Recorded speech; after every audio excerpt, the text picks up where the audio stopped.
Welcome back, everyone. Today we're checking out Livber, Smoke and Mirrors. We played the demo earlier this year, and the devs were kind enough to send me a Steam key for the full release. So I did receive this game for free, but I loved the art style of it. It looked very cool. The story was good.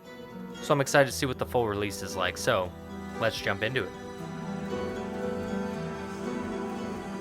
I see her in my dreams.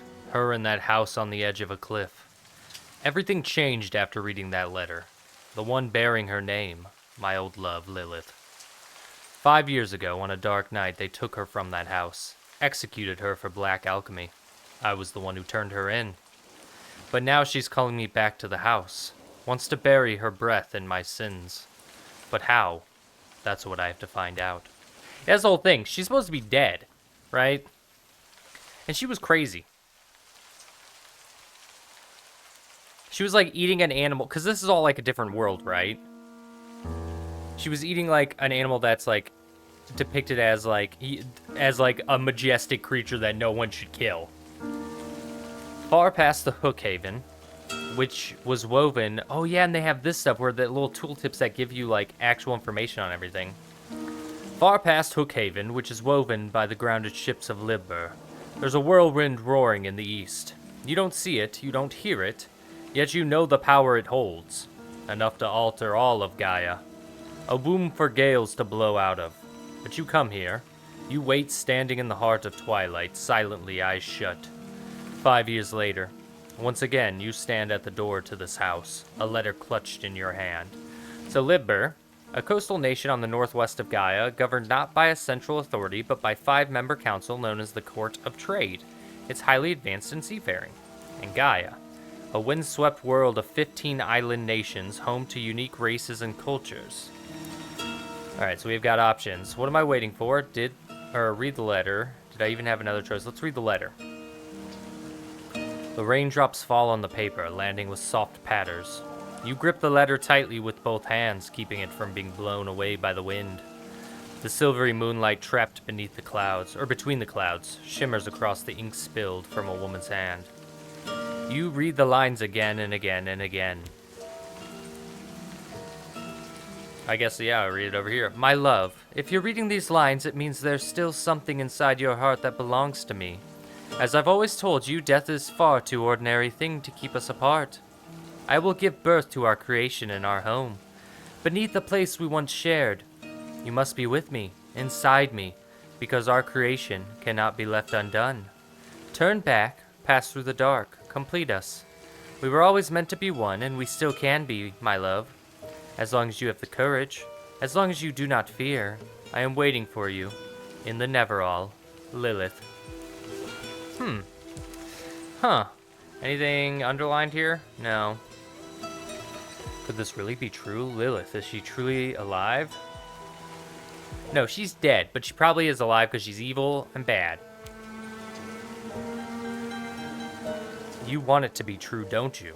You want to hear that Lilith, the woman you left for dead 5 years ago, still lives. You long to feel her love again. Yet there's a question. Well, I don't want that. Yet there's a question that won't let go of your mind. If she truly lives, how much of her is still there? I don't know that. The question unanswered keeps growing in your mind. Your gaze drifts into the distance, as if the answers might lie out there. But for a moment the clouds part, and the moon's silver light spills across the sea. Each and every shimmer scatters into 1,000 fragments. But you remain still, all your limbs stiff with waiting, standing before the door of the house perched on the cliff, beaten by the waves. Why here? Why would Lilith call me here? It was meant to be, I had to come. I guess this one? I was trying to backtrack back to where I want her to be dead. Where else could it be? This is where the two of you began. The wooden house on the cliffs by Livber's shore. This is where you first held each other. Your first night, your first love, and your first lies all buried here. This 2-story hovel raised upon your memories. I guess I can never escape my memories, can I? They'll find me in the end. I can still leave, it's not too late for anything. That's true. Yes, but you won't. The trembling letter in your hand is proof of that. You'll see this You will see this simple village buried beneath Livber shores. You'll open the door to the shack standing right here where you stand now. That's it. That easy. Put the ladder in your pocket. You carefully fold the soaked paper so it won't tear under the rain. As you tuck it into your coat's inner pocket, a strange sense of relief washes over you. The letter is where it belongs. But you must keep moving. You shouldn't stand in the rain any longer. Knock on the door? Meow! Oh, it's my little, flying cat. Just as your hand reaches the door, you hear Yell's voice from beyond the threshold. The winged Bacter Kuti. Bacter, born from the third clash between light and dark within the cosmic Neverall, these tainted life forms range from feral beasts to those capable of forming pacts with humans, or homins, and living in guilds among their own kind. Kuti. A domesticated bacterium believed to hail from the Sky Nation due to its non-functional wings. Okay. I don't know what any of that means.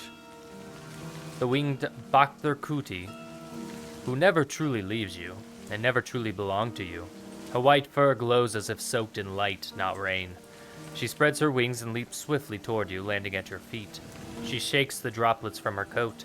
Then she sits back on her hind legs and head tilted, amber eyes watching you with curiosity. Meow meow. You know what's waiting for me in there, my friend. Pet.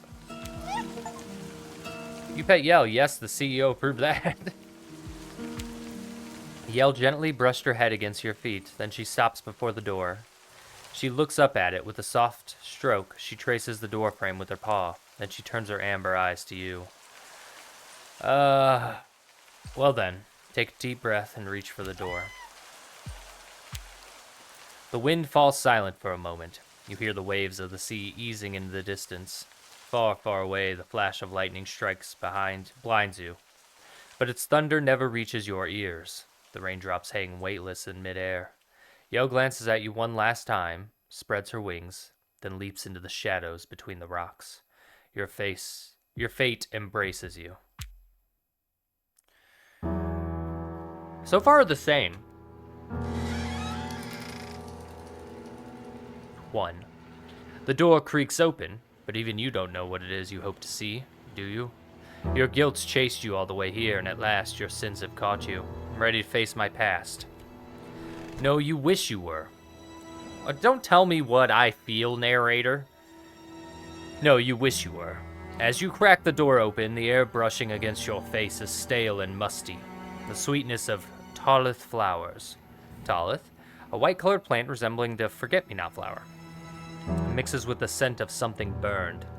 It pulls you back to that festival day, the moment you first met Lilith, and then you see her.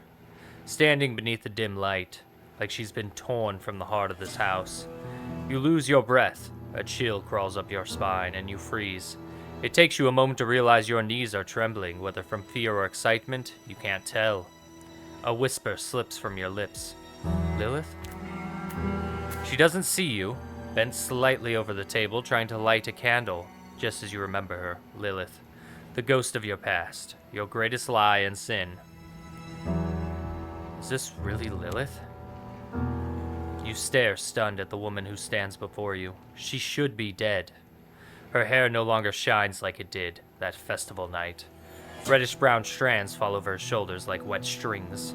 Her skin is sallow, a ghost-like paleness, and her eyes. The moment she turns her head and you meet them, another hollow question slips from your lips. How?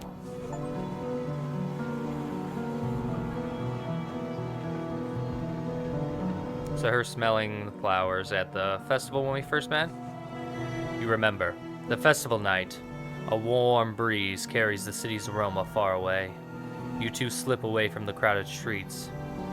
The early black's crimson glow wraps Lilith's hair like a fiery halo. The noise of celebration fades behind you. Right there, you hand Lilith a bouquet of white Tallith flowers. She looks deep into your eyes. She smiles, tossing her hair back. She asks the same question. White Tallith flowers? How did you find these? There's nothing I couldn't find for you. A beautiful lie told so well. Even you believed it yourself. I think I'm doing every answer the same as the previous one. I didn't think I would be, because I can't remember what I did. But all of the responses, I feel like, are the exact same I got in the demo. My love. She looks at you, as if about to say something. A pained smile touches her lips. The silence hangs between you. You finally come. You're alive. How can this be? I assumed you had read the letter, my love. Death is far too ordinary a thing to separate us. When you left me that night, I left the boundaries of my body. Isn't that what we always sought in the end? I wasn't the one leaving you, Lilith. You wanted this. This isn't the time for accusations, my love. After all these years, to finally see you, come, sit. As the candle flame flickers, you think you see a brief shadow of hatred flash across Lilith's face, as if beneath her skin another face is waiting. No, I won't sit before you give me an answer. Is it really you?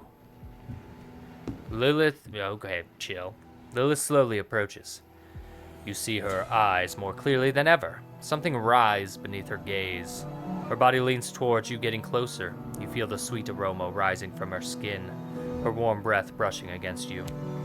My love, do you truly not recognize me? This is just a game. All of this has to be an illusion. An illusion? Her smile spreads across her face. If only it were, my love. Then perhaps I'd wake up in the night you left me. But here you are. So shall we eat? Sit in the chair.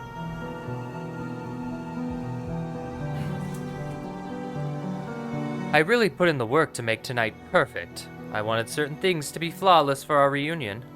After you've let me rot, it's been... She pauses a moment, looks out the window where the moonlight falls.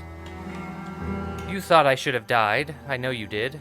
After I made you that offer, after I told you that we had to become one. Our souls, my love. We had to piece our souls together and bind them with that alchemy ritual. You expected me to pay the price for your madness, Lilith. I said no because you had decided to destroy me. I had to make a choice. Maybe I should have said yes to you that night. Perhaps everything was already fractured and I was just ignoring it. I'm gonna go with no. Her hand holding the fork freezes in midair for a second. As the silence stretches, Lilith's breathing deepens. My madness? I offered you love. Only love. A love so deep that even death couldn't end it. But you were afraid. Afraid to be with me beyond Neverall. Are we gonna finally figure out what that is? The infinite cosmic void that existed before the birth of the universe, from which the forces of light and dark emerged. Okay. You betrayed me. Did you think I wouldn't know? When I told you about the black alchemy ritual, when I spoke of piecing our souls together to crown our love, you saw my blood, heard my screams. You saw me vanish into the dark of waters. Remain silent. She turns her face towards you, and it darkens with hatred, with rage, with something darker, and with something even I cannot name. Her skin ripples as if 100 tiny things move beneath it.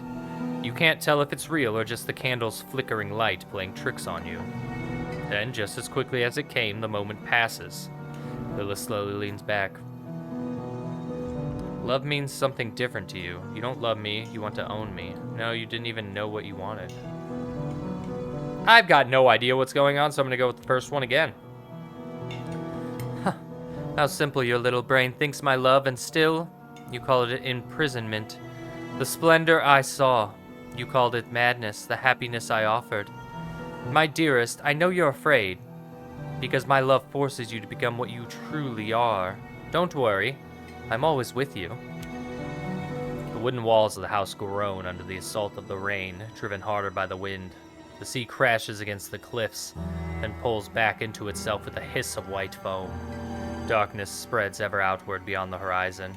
For a fleeting moment, you wish you were out there, on the deck of a ship bound for somewhere you cannot see. Too little, too late.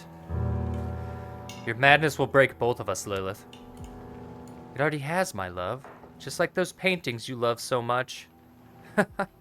It's not my madness, oh no. It's your cowardice. Nothing more than a diseased reflection of faded memories in your mind. Like this place, like me, like you. Go on, eat.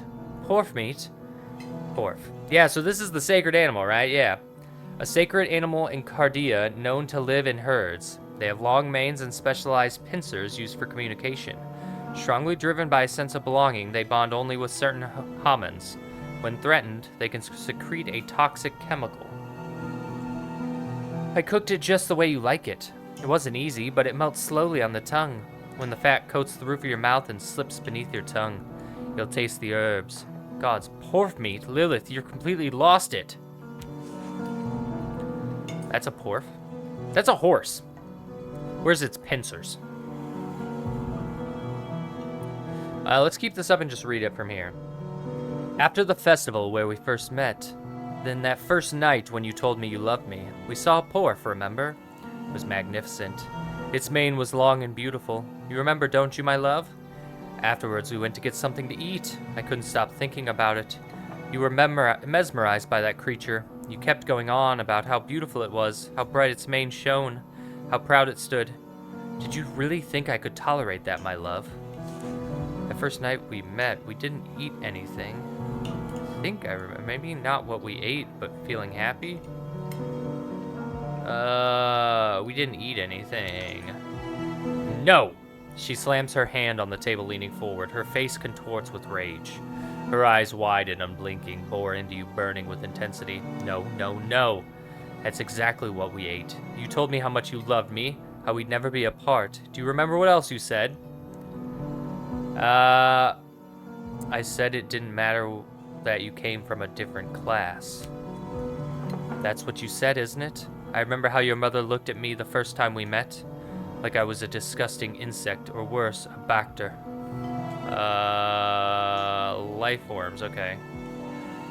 If I wasn't born a noble in Cardia, I was nothing to her, and you didn't stand by me. I thought I did. An opulent island nation in the east of Gaia, whose navel the whirlwind Huluka shapes the planet's trade routes and currents of the air. Lilith doesn't take her eyes off you. Every motion she makes to cut the pork meat with her fork shakes her entire body. Her head tilts slightly, the candlelight slipping through her crimson hair. Silky strands swing back and forth. Your gaze shifts downwards. You realize she's not slicing the meat on her plate, but pressing the blade into her own forefinger with all her strength, blood mixing with the meat below. Step back. As you suddenly try to step back, the table legs scrape against wood. Your knees slam into the other side of the table. What's wrong, my love? You... Lilith's eyes follow your gaze to the porcelain plate in front of her. After a brief pause, she picks up a scrap of paper from the floor, presses it to her bleeding finger, and then, in the blink of an eye, she's suddenly right beside you. Ah, love, my love. If only you knew how happy it makes me to see you worry about me. But it's just a small cut, don't fret. Are you okay? Her vacant eyes blink, then find yours. What did you say? Oh, I'm fine. It's just... I never told you how my mother died, did I?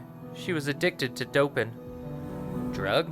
An alchemical substance that induces happiness but carries a high risk of addiction. Some said she was obsessed, but I never wanted to believe that. I must have been 7 when she had her final episode.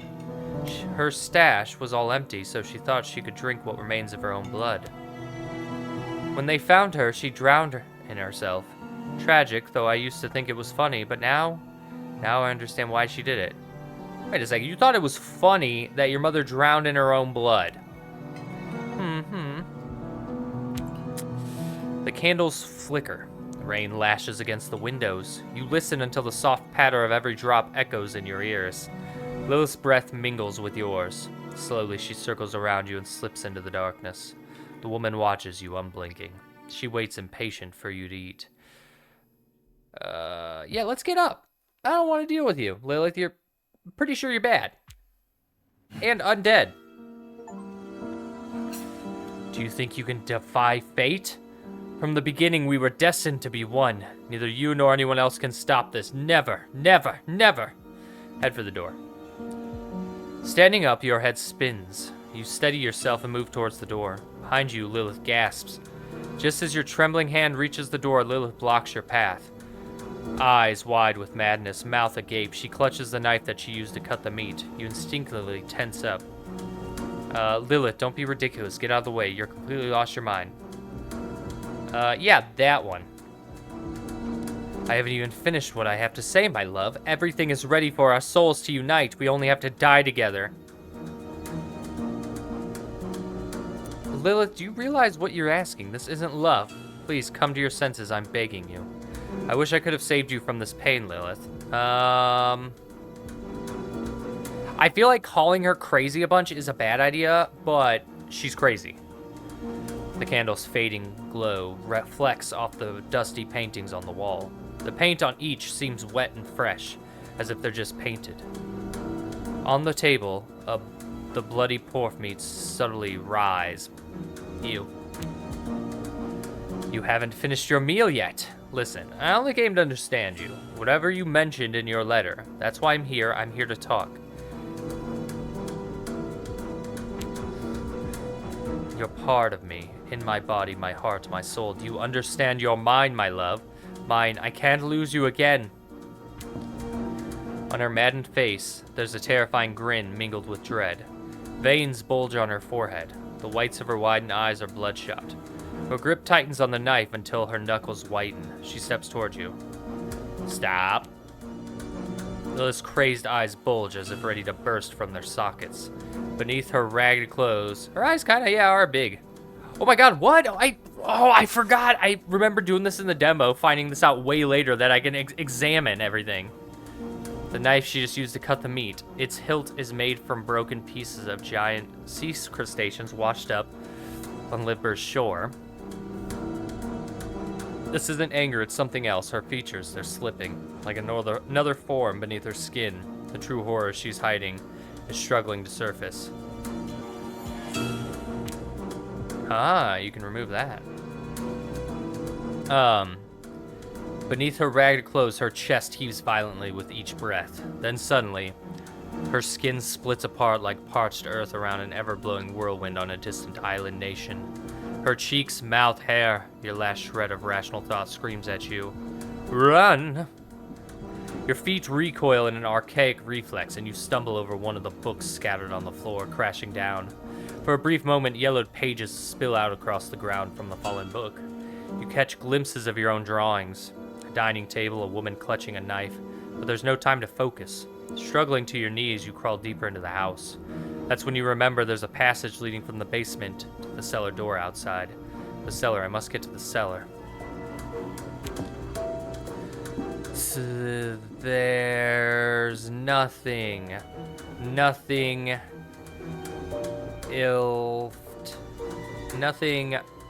left. Those are lowercase L's. Left to separate us, my love. Those are zeros. From the darkness of the corridor, Lilith's voice emerges, scarcely taking shape in her throat. Carries the strangeness of extra Gaian creature. Seems to have only just learned how to speak. Windswept, yeah. You sprint and finally reach the cellar door. Reach for the door. Gripped by sudden terror, you seize the cellar's cold handle, expecting a hand to clutch your shoulder at any moment as footsteps grow louder down the corridor. But it never comes. As you push the door open, a wave of dampness and nauseating stench of things that should have long been dead hits you in the face. Stepping through the doorway, you slam it shut. As you bolt the door behind you, an abysmal silence and darkness wraps around you. There it is, the door, the one leading down to the basement. It has to be there, the cellar hatch that opens to the outside. Freedom, it's behind that door. Close your eyes and take a deep breath.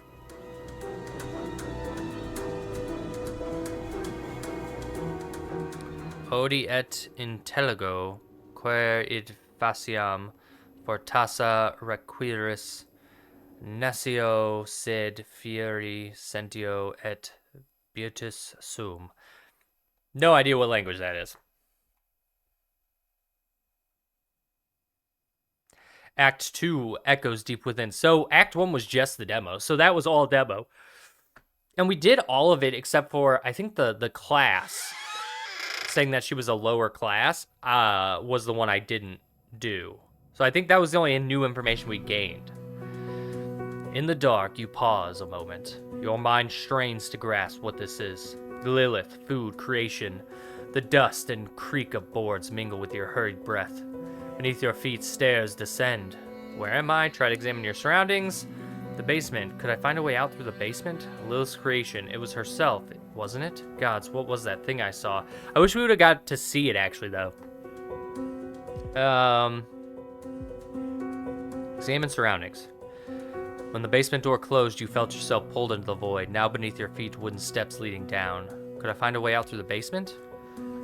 Once on a sunlit morning of the first circuit, a time cycle marking a 3-year period on Gaia, divided into early, mid, and late circuit phases based on labor intensity. Huh. You saw Yell descend these very basement stairs. You followed after, finding her scratching at a hollow in the corner. When you drew near, you saw it was a hatch opening outwards, old, broken hinges rusted. When Lilith saw it, she grew fearful. Could I use this hatch? You could try. In the end, do you have another choice? Do I remember what it looked like? Yes. A hatch made of wood, round, wedged among the stones of the wall, plastered with mud. You hardly noticed it before or after. Yeah, let's go. The wooden steps groan beneath your tread. Their cries, like the house itself, are bitter shrieks from unseen depths, rise a heavy groan, the stink of mold and damp. One step, another, you go down. Open the door slightly. Shit, I should have looked to see if there was anything I could click on. You re-rise from the dark. As the basement stairs sink into the abysmal silence, your steps find solid ground. Old memories. You remember the rooms beneath this house you once shared with Lilith. But like everything else, this place feels unfamiliar now. Lilith, her dread is still fresh, sharp, and ripe. Crystals growing beneath the stones in the wall cast a faint, pale light. When you lift your head, you see 2 doors standing tall in the wall ahead. What's this? In this room where everything has decayed and fallen apart, the only thing still standing is this table. There's a portrait on it, and it must be one of my drawings. Well, what's the drawing of?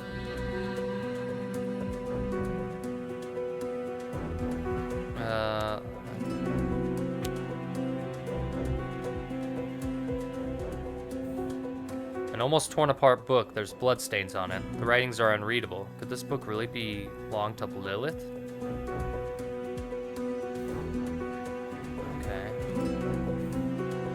A floored crystal forced into the wall. This is what buries the room under blue light. But how could a floored crystal end up in Livber?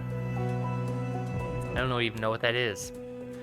You nudge aside the scattered books, the shredded parchment, the splintered wood with your feet, and approach the doors. On the left stands a rusted iron door worn by the weight of years. An ancient symbol long since stripped of meaning is carved upon it. Is there? The other is hewn from heavy, damp timber, creaking softly as though it were breathing.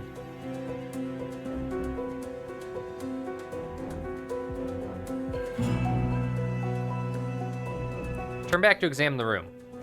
As your eyes adjust to the crystal's pale glow, you survey the chamber. The stone walls drip with dampness, cloaked in moss. When you listen closely, you can hear the crashing waves hammering the cliffside beyond. Knowing a world still waits outside grants you a fleeting comfort. On the wall to your right, 2 circles are carved, harsh lines slashed between them, refusing union. Where's that at? It can't be that, can it? Drawn with hateful strokes. Before the wall where the crystal is embedded, a rotting table leans into decay. On it rests a broken frame coated in dust. On the floor, a melted candle, a bloodstained shredded journal. Look at the frame.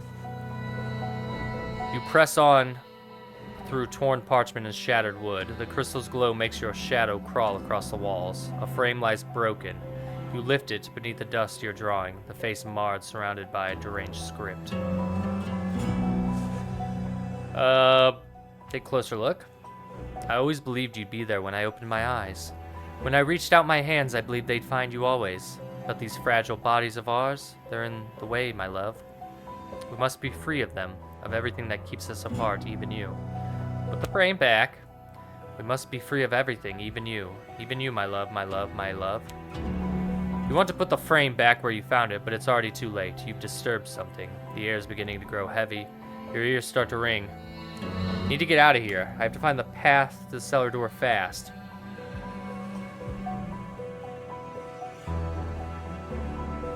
No, I'm gonna get out.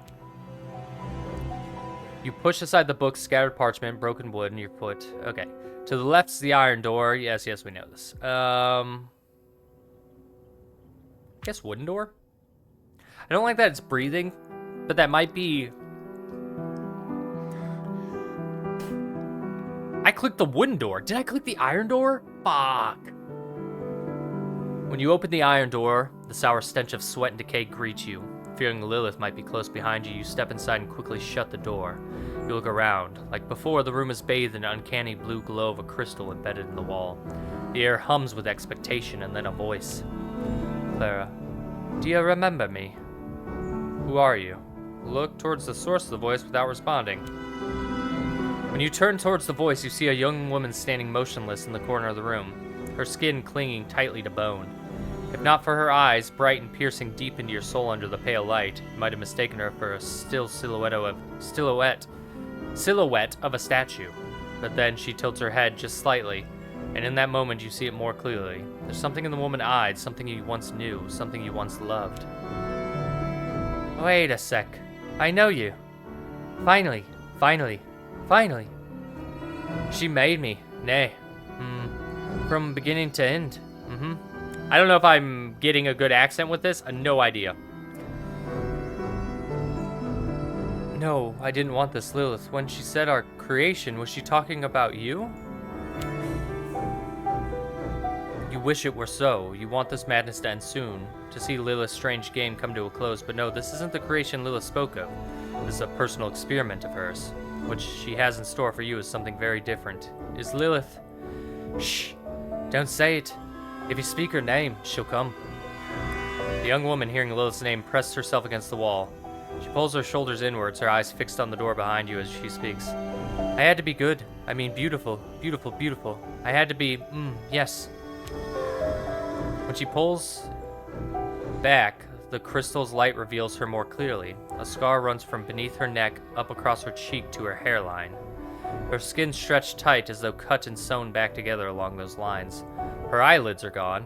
Her chin juts to a strange, sharp point, just as you once told Lilith you liked faces like that. The fingers she wraps around her arms are thin, impossibly long, longer than anyone's should be, as though filed down, extended, altered again, exactly the way you once told Lilith you liked them. The woman before you looks like someone who had been worked on constantly, reshaped piece by piece since she was a child. How could she do this? The young woman rises from where she cowered against the wall. For a moment, her smile reminds you of a woman you left at a table above. She sways her body slowly, just as Lilith used to. Then she takes a gentle step forward. For you, my love. I become exactly the one you wanted. That's what you always wished for, isn't it? Look, I become the body you desired.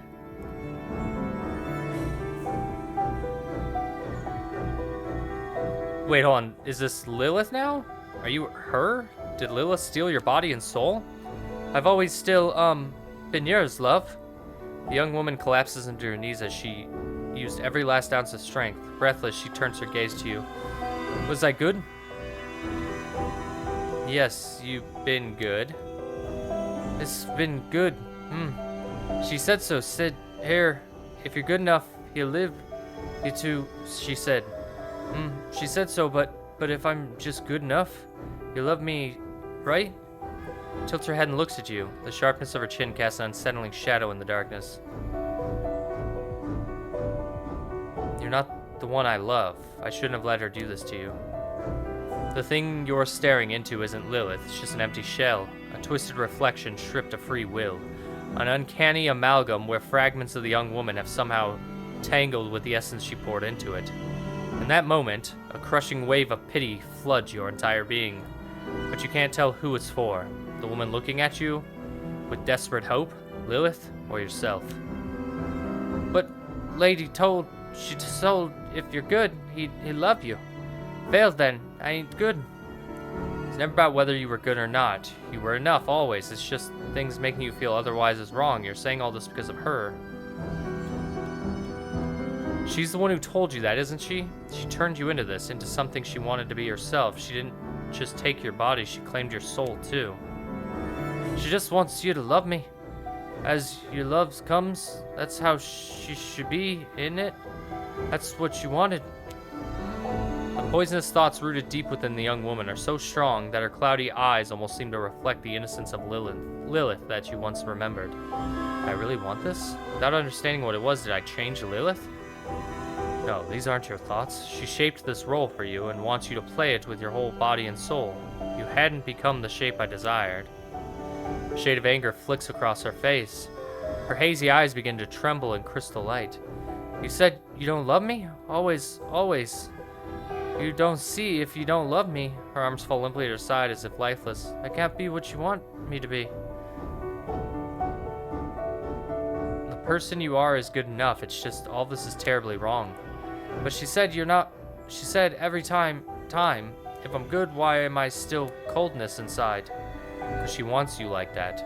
For you not to be yourself, just a shell. Do you remember it all before you came here? The young woman falters, her expression... By the way, hold on, I can look at her, right? Her clothes are torn and covered with stains. She's never taken them off. Seems far too small for her.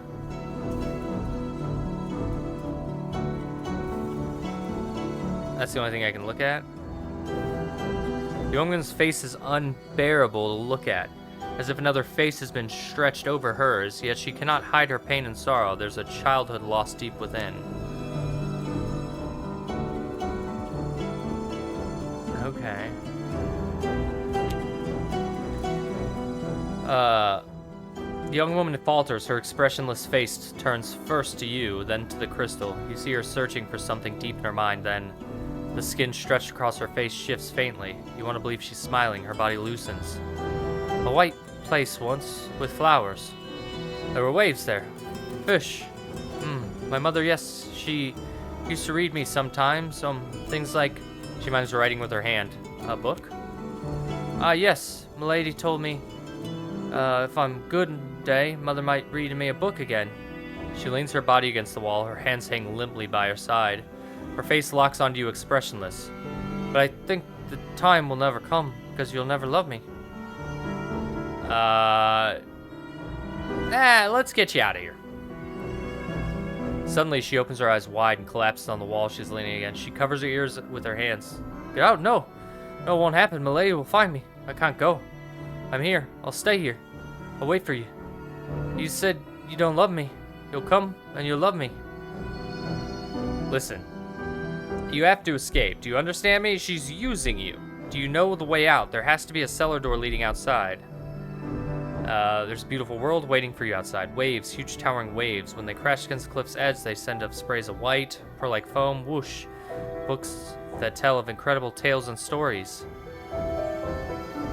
She doesn't understand the words you say. With her hands over her ears, she just stares at your face. Her lips move constantly. I'm here. I'll stay here. I'll wait for you. You'll love me. She said so. We can escape. Do you understand me? I'll stay here. You'll come. You'll come back. You'll love me. You'll come back. She no longer hears you, curled up against the wall. She hands over her ears. This hollow shell just rocks back and forth, murmuring that you'll come back one day. You'll love her. The chains wrapped around her neck are drawn so tight, no force could ever free her from this place. I need to find a way out of this room. Head towards the doors. As the heavy weight of the air presses down on you, your eyes catch the doors nestled among the moss-covered wooden panels on the right, wall to your right. The first door is made of unpolished wood, but its surface is intricately carved with winding grain patterns like real tree bark, dried moss fragments, and root designs reaching upward. Looks as if it's been carved from the trunk of an actual tree. The second door, by contrast, doesn't look natural at all. Its surface is nearly ivory white, but faintly glowing raised patterns appear. Human bones, ribs, fingers, joints, jaw fragments, all intricately carved and joined together. You can't help but admire this art. Small inscriptions etched onto the door. The most delicious are the familiar. We're going tree.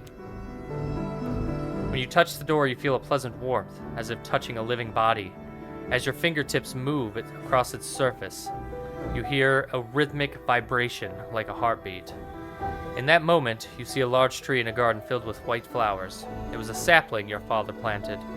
When it grows, you'll sleep in its shade, he said. That day never came. Pry the door open. When you push the door ajar, the stifling silence of the empty room makes the rush of blood in your ears louder. The cracked crystal wall casts its uncanny blue light across the furniture and the doors. This is the same place that we were just at. I doubt anyone could sleep on this bed, stained by decades of dried blood, pus, and urine, unusable. The table's broken, the chair's been thrown to the floor as if it fierce storm. They were left untouched to make an example of something. The cracked mirror seems to have burst outward. These mirrors are rare items brought from Pankraberg. Some believe they carry the curse that marked the face of Homans. Alright. Head towards the doors. You turn towards the doors. One looks old at first. Its wood is dark brown, fading to gray in places. Cracked and mildewed with time. There's no visible handle, only a notch in the frame. Worn smooth, not by force, but by habit. The other's newer by comparison, but it's not the honest kind of new. More like something rotten, polished up and presented as good as new. Its wood is pale, grainless, unnatural. Its center sits a silver knob. Alright,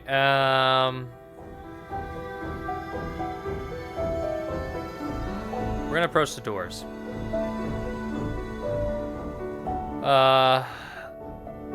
Touch the old door. Press your hand against the hollow space and push. The surface isn't warm, but not quite cold either, still. Like the moment when a corpse has only just begun to cool. Like the remnants of an existence once lived, then abandoned.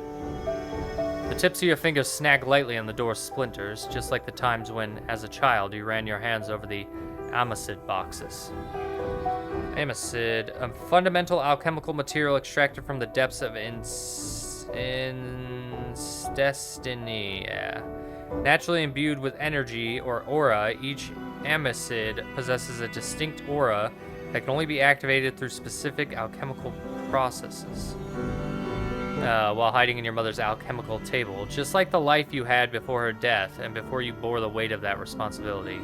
Open it.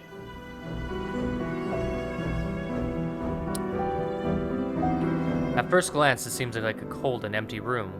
On the damp walls, the lights... Hold on, let's look around. Painting, books, some of them resemble the ones I used to paint. Lilith, she loved what I drew her. She said each of them carried a piece of her soul.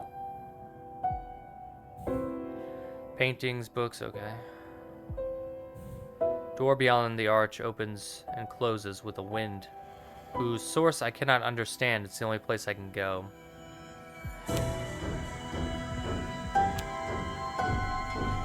First glance seems a cold, empty room. On the damp walls, the light seeping through the half-open door glimmers like scattered pearls. The dust, woken from its endless sleep, whirls frantically around you. Then you see them, paintings and canvases thrown into corners, torn, ripped, shattered. A great hatred has turned every inch of them into a wreckage of a massacre. The room opens onto a corridor without a door. That's a lie, I see a door down there. Must be something else I can find in the room. You turn your gaze away from the paintings on the floor. The beams supporting the low ceilings have come loose. Wooden shelves that once hung on the walls have fallen to the ground. A few books catch your eyes where the shelves have collapsed. I wonder if anything real remains. Reach for the broken shelves. You move past the paintings and reach for the broken, splintered shelves. Some are swollen and warped from dampness. You pull a few planks aside. Beneath a thick layer of dust, a bound book and a box lying next to it catches your eye. Reach for the box. The box looks hastily made, rough and under-decorated. Its lid held in place by a simple wire. When you shake it gently, you hear something round thumping softly against the sides. Open it. When you open the box, you see a round, pale, yellowish object inside. From its back dangle thread-like strands. It's an eye, dried with clotted bloodstains, yet among its purple veins, it seems as though it's watching its surroundings. Examine the inside? There's nothing but the dried eye, yet beneath the lid, you see 3 letters carved ELK. Combination of letters mean nothing to you for now. Examine the eye. Take the eye and turn its iris towards you. At that moment, the light coming through the slightly open door behind you fades away completely. The black void at the center of the eye begins to widen, as if alive. You feel the ground beneath your feet slowly slipping. You don't think you're falling, but you're not standing anymore. What's happening? You're in a room, sitting tied to a chair. You're not looking around with your own eyes. You see things more clearly. The light of trembling candle beside you blinds your eyes. The colors are paler. You're in another body. There are deep cut marks on your hands, some of them still fresh. In front of you stands Lilith. She looks at you not with love, but with caution. She studies you. Your head tilts downward, not by your own will. Lilith's fingers mercilessly turn your face towards her. Your bone structure is sturdier than his. Compared to the others, maybe you can take the procedure. So far, so good at least. Let's see what effect this will have. She places a device onto your face. Lilith, what are you doing? Before your words take shape, your vision darkens. When you regain consciousness, you're lying on a table. You can't feel your face. Dozens of layers of cloth are wrapped around it. When you try to make a sound, only a groan escapes your throat. You're in terrible, terrible, agonizing pain. With a great effort, you turn your neck. In the doorway of the ajar door stands a man with golden hair. One of his eyes is missing. He's looking at you. A hand mercilessly presses down the cloth covering your face even harder. When you feel your face collapsing inward, you can only bring yourself to scream. Existence entangles in itself. Darkness overtakes you and the pain slowly fades. You find yourself sinking into a kind of warmth. Stop this. You are resting in someone's palm. It's hazy and cold. A man with golden hair looks at you with utter disgust, as if afraid. His lower lip trembles slightly. When you realize who this man is, a strange awareness spreads through your non-existent body. You feel the ground beneath your feet once again, and at last, you come to your senses. The eye is still in your hand, but it's no longer dry, it's wet, and it's watching you. Alright, I'm leaving. Leaving everything behind feels like the only right choice. Lilith's madness has seeped into every corner of this room. You move slowly towards the door at the end of the corridor. Blood roars in your ears as you push the slightly open door. This must be where you find the cellar hatch. Pass through the gap. The door opens without resistance. Inside, it's a little brighter. Metal tables are scattered across the room, each layered with dried blood. On the floor, small pools of urine and pus mingle with damp stone, releasing an unbearable stench. In the middle of all of it hangs bodies on chains from the ceiling, rotten, hollowed out, left on hooks to be forgotten. Keenan, who dares disturb my century-long slumber? The voice sounds as if it's scraping its way out of a throat that shouldn't be alive. Who are you? I'm over here, come closer. Don't bite. Well, I'm kidding, of course I bite, but right now that's not really an option. I'm a bit tied up, you see. The thing before you is a body, without its lower half, another of Lilith's experiments. Its arms are chained to the ceiling, a hook driven through its shoulders. Yeah, sorry, I was just trying to see it. A hook driven through its shoulders. Its head, lolling onto its left shoulder, watches you with curiosity. It doesn't take long to notice that one of its eye sockets is empty. A corpse cut of its waist. A corpse cut off its waist. It's looking straight at me.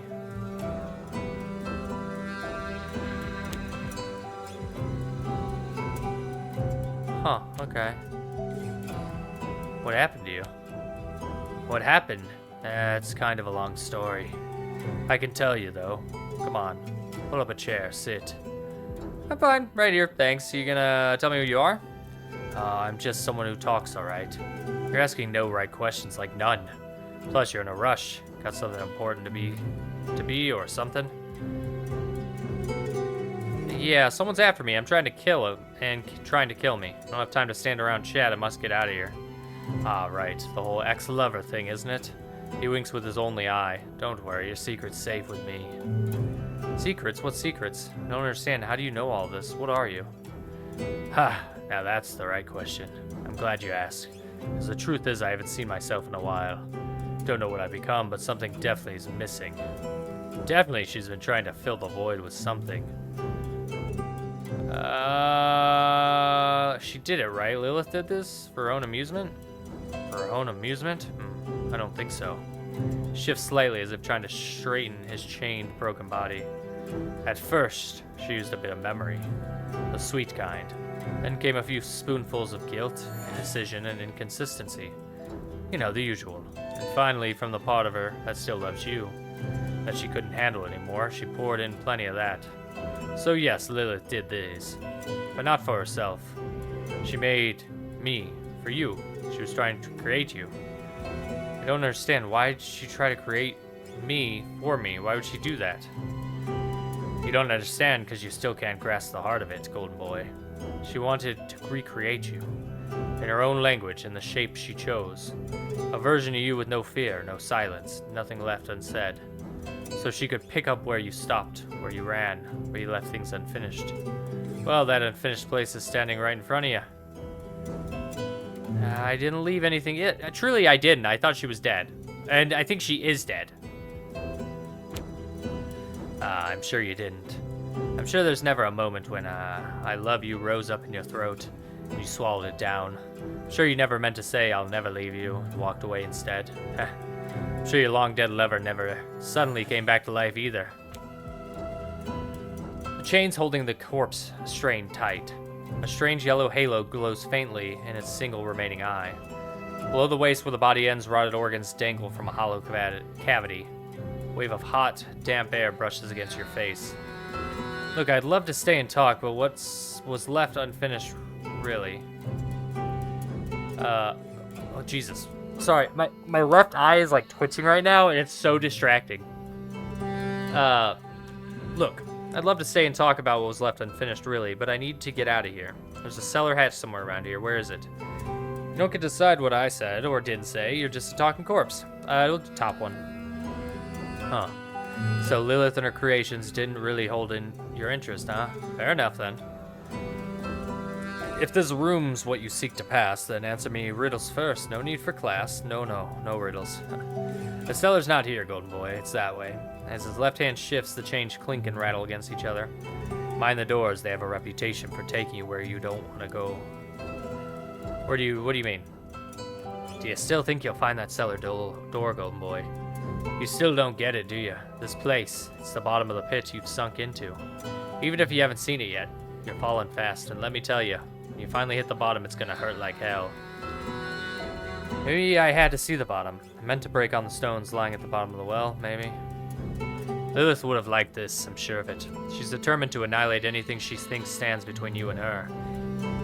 Even you, Golden Boy, I mean your body. At the bottom of that pit, she'd take whatever beauty's left in your shattered mind, gather it up from 10,000 broken pieces and remake it. Definitely her cup of tea. Is that how she created you?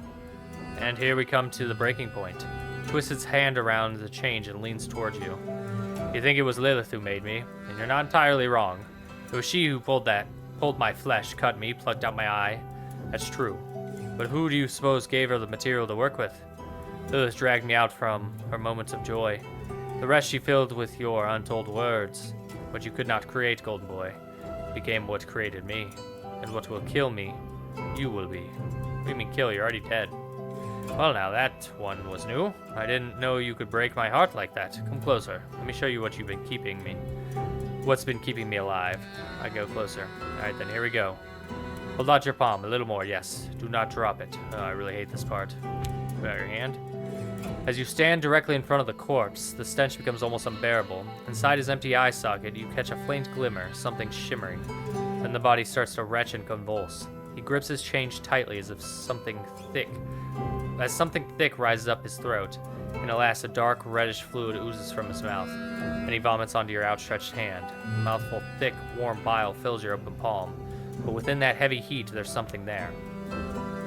Ugh, damn. Give me a second to catch my breath. It's never easy coughing that thing Lilith stuffed inside me. Clears my throat. There you go, golden boy. Pretty sure this belongs to you. What's that? A crystal. Unformed, still translucent. Something you once said when you truly believed you loved Lilith. A memory, your greatest joy and your greatest lie. Feeling clung to Lilith. She took it, turned it into a ritual, shaped it, and made it something else. Which memory is this? He watches the corpse's breath slows. A single eye, sunken into its skull, begins to dim, fading softly. A faint, genuine smile forms across its face. It can no longer speak. Look at the crystal. You feel Lilith's warm body pressing against yours. The softness of her lips presses into you.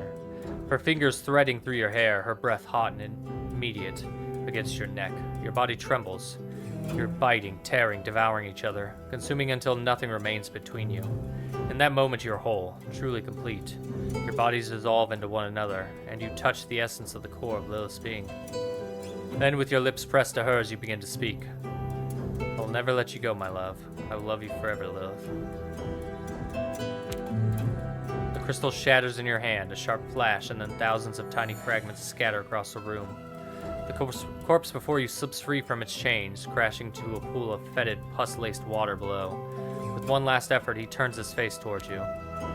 I said the things you couldn't. Now the words are yours, golden boy. Break free from your chains. Unlock them. We'll meet again very soon. Corpse looks at you, that same faint smile still on his face. The silence of the room deepens. Now I'll carry things you can no longer say. Corpse doesn't respond to your touch. In this stillness, it looks almost like it's fallen into a peaceful, restful sleep. Better find a way out of here. As you return searching the room, you feel something settle over you, a sense of expectation. Lifeless bodies strewn across the chamber are watching you. One of the walls to your right, you see two distinct doors once again. The first door is sealed with rusted chains, but the chains aren't locked together. They merely hang there, as if they tried to hold something back and failed. The other door stands slightly ajar. Beyond it, nothing but darkness. No light, no life. A pitch-black darkness swallows everything from the threshold. It feels as if tremendous hunger seeps through for life, for all that lives. Rusty chains hung down its frame. Everything about it feels strangely familiar. Chain door, I guess? Chains draped over the door aren't tightly bound together. They simply hang there, heavy and loose. As if they once tried with all their strength to seal something shut and failed. From beneath the door, a faint, cool breeze flows out, carrying with it soft, flickering glow. Open the chain door. You open the door and step inside, and it's so bright. Your foot's met. Hold on. Anything? No. Smooth surface without any texture. No stone here, no dust, not even an echo. Silence. Cold whiteness. The room's bright. Far too bright. The light overwhelms your eyes. There's nothing left that could remain in shadow. This room, why is it so bright? Where's the light coming from? It doesn't matter. Your gaze fixes on the white door standing directly before you. Ordinary, with nothing remarkable about it. Simply waits for you to open it and step through. Something fishy about this place. Tell me, what is this? Why is the light so blinding? I have a strange feeling inside, like I wasn't supposed to be here. Not exactly wrong. That's why we should get out of here as soon as possible. Walk towards the door. Your footsteps echo upon the smooth stone. Because you have no shadow, you cannot be sure where you tread. It feels less like walking and more like gliding. This feels horribly wrong. It's so quiet in here. Yes, truly is nothing here. A void without a beginning. A restless nothingness that cannot be digested even in memory. Stagnation. And that is precisely why we must leave here. How? By passing through those doors over there. Okay. Footsteps echo upon the smooth stone. Because you have no shadow. Yeah.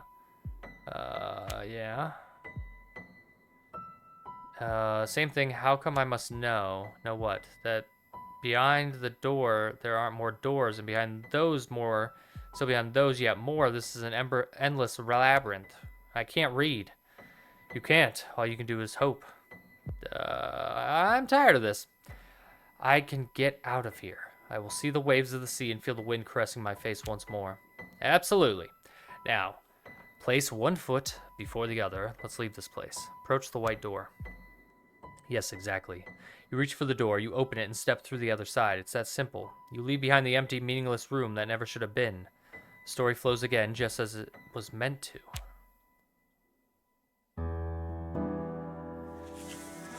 You open the door. What greets you is neither the whisper of the dead nor darkness. It's a warm room lit by amber tones, filled with a pleasant scent, familiar scent. Notes of phenylene dance with the resinous breath of leucine. For a moment, your nose stings and your eyes well up. You know the smell. The winds of fate. You found the man who right to change his fate. Right in front of you stands an old wooden table. Scattered pages lie around it, along the small alembics and chemical traces. Someone's there. A woman, a very old woman. Her golden hair streaked with grays tied in a bun at the back of her head. And the hearth is built into the wall. She stirs something inside a glass bowl. She doesn't notice you. Desk covered in books, bottles. Quite skilled alchemist. Among the books, Journal of the Wandering Pirate Jurogen. Various bottles, stands, shelves, most processed alchemical mixtures. Some are amino some of them I don't recognize. Can't see what she's cooking. What are you doing here? Her hand, reaching for a powder at her side, halts in midair. The image of her hunched back slowly gives way to her face. A warm smile spreads across it. Dark circles under her eyes and wrinkles reveal her age. Ah, a guest. Welcome, young man. I am Likia. Forgive me, no one's come here in a long time. Come, sit. She gestures to the chair in front of the wooden table. Thanks. You must be tired. I'm sure it's been a long journey for you. As you let go of the tension your muscles have held for so long, you feel the aches rising from your calves. In this room filled with familiar scents, you realize for the first time just how exhausted you are. You're tired. Elbeck, truly tired. But you have no time to rest. Don't forget why you came. You're searching for a cellar hatch, way to freedom. Yes, I'm tired. You can rest here, darling, for as long as you like. You an alchemist? Lifts gaze from papers. Yes, I used to be. Now you're not? I don't know. After the accident I had, I suppose I still am. An alchemist, I mean. Would you have expected otherwise? What accident? A tragic accident. My 7-year-old son played with the mixture I was working on. To him, it must have seemed like a game. She lifts a vial of blue liquid from the bench and lets the light shine through it. I suppose he thought he could do alchemy better than I could. Maybe he simply thought it'd be fun to mix a colorful liquid. Who knows? This feels familiar. When I entered the room, he was at the mixture. I scolded him a little, then sent him off to bed. Never expected he might have tossed something into it. I kept working. When the laboratory exploded, I could smell my own flesh burning. Liquid, dextrose, and VIP. According to the writings of Trismegistus, VIP is an alchemical mixture of ground pearlescent powder, heightens the hunger and awakens appetite of those who use it. When combined, liquid dextrose and VIP, when combined at high temperature, they trigger a sudden violent release of heat. But you didn't know that then. That's what detonated your mother's laboratory. Wait. There's no need to worry, darling. None of this was ever your fault. You don't have to keep living with this guilt. So you're saying that I should just let it all go, run away, and pretend to be happy as if nothing happened. Now, that's the most sensible thing you've said so far. We need to escape. It's not a bad idea at all. Ask her where the cellar hatch is. Haven't we seen enough death and corpses for one day? Run away? Well, if that's what you want, I'm only telling you to lay down the burden on your shoulders. The day your mother died in the laboratory, it wasn't your fault. Those are kind words, thank you, but I don't want to hear any more about death and loss. Just tell me where the cellar hatch is, and I'll go. Exactly. We can't let this woman with her familiar scents, her soft voice, and her smile dig any deeper into our mind. Yes, we must not forget our purpose. Ah, you mean the door that opens outside, don't you, darling? Well then, this way. Ah, yes, you're on the right path. This is what will carry the story forward and keep you within it. Don't want to leave here. Huh. When we get out of here, will I be free again? Of course, of course, of course. The wind and the waves just keep going. A woman walks to the wall on your left. She cracks open the alchemy cabinet. A warm breeze stirs in her hair. You see a single tear roll down her cheek. I hope you find what you're looking for on the other side, my son. Don't side. The moment you step into the alchemy cabinet, you fall into a kind of void. Warm wind swirls around you. Once again, you find yourself wondering when you'll finally hit the ground. Falling again. Was this how it was meant to be?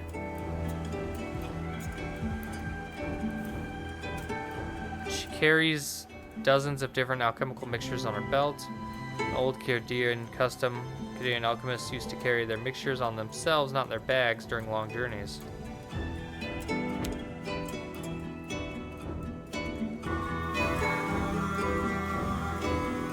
Sedibus ut saltem, placidus in morte quiscem.